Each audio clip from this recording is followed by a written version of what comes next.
Good morning, class 10 students of Saishnav Public School. We were studying the poem Dust of Snow. देखो dust of snow आपका क्या बताता है कि हम लोग जो एक मिथ लेकर चलते हैं, जो सुपरस्टिशंस को बिलीव करते हैं दैट ये आपका बहुत ज्यादा ये गुड है, बैड है, आपका गुड लक है, बैड लक है, और ये अंधविश्वास सब चीज बेकार होती है। ठीक है, the poet has tried to show कि कैसे जो क्रो और एक हेमलॉक ट्री, ये दोनों जिसको सिंबल ऑफ नेगेटिविटी मानते हैं, हेमलॉक ट्री कभी भी कोई हेमलॉक ट्री ना लगाता है ना उसका बात करता है। रीजन, एक पॉइजनस ट्री है जिसमें कि क्या होता है, व्हाइट फ्लावर्स होती है। ठीक है, जो कि पॉइजनस होता है। क्रो का कभी कोई नहीं करता है, क्रो को भी सिंबल ऑफ नेगेटिविटी मानते हैं, नेगेटिव मानते हैं उसको। ठीक है, देखिए उसी का हम लोग पढ़ रहे थे, वो क्वेश्चन आंसर करते हैं। पोएट का क्या था, पोएट का डे बहुत ज्यादा खराब जा रहा था, बट उनका डे अच्छा कैसे हो जाता है, कैसे होता है बताइए, कैसे होता है?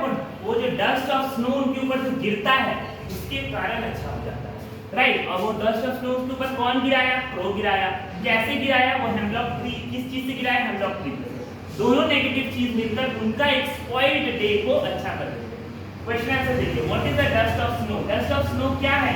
Dust of snow, fine particles of snow, right. What does the poet say has changed his mood? How has the poet's mood changed? A dust of snow means particles of snow held together, एक साथ में छोटे-छोटे particles, minute particles जो होते हैं ना snow का, उसी को बोलते हैं dust of snow। बर्फ का गोला नहीं होता है dust of snow, याद रखिएगा।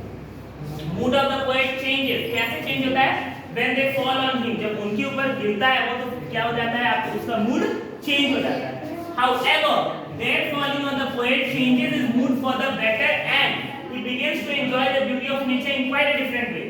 जब उसके ऊपर वो गिरता है तो क्या हो जाता है, उनका डे चेंज हो जाता है, डे अच्छा हो जाता है, right. What is a hemlock tree? Hemlock tree क्या होता है? हेमलॉक ट्री पॉइजनस ट्री है, प्लांट है जिसमें कि दैट इट हैज, अब जैसे मान लीजिए in simple English it is written it has small white flowers, but you can say it bears small white flowers. ठीक है, देखिए next, the poet does not, अब देखिए क्वेश्चन पूछा जा रहा है कि पोएट जो है वो हेमलॉक ट्री के बारे में ही क्यों लिखते हैं, कोई सुंदर पेड़ के बारे में क्यों नहीं लिखते हैं? हेमलॉक ट्री जैसा एक बेकार सा वैसा पेड़ के बारे में क्यों लिखते हैं? क्योंकि वो क्या है, नेगेटिव सिंबल है, वो ट्री क्या है, नेगेटिव है। ठीक है, उसको मानते हैं ना हम लोग सिंबल ऑफ नेगेटिविटी। इसीलिए जो होता है ना पॉइजनस ट्री के बारे में इसलिए लिखते हैं to break what the propaganda.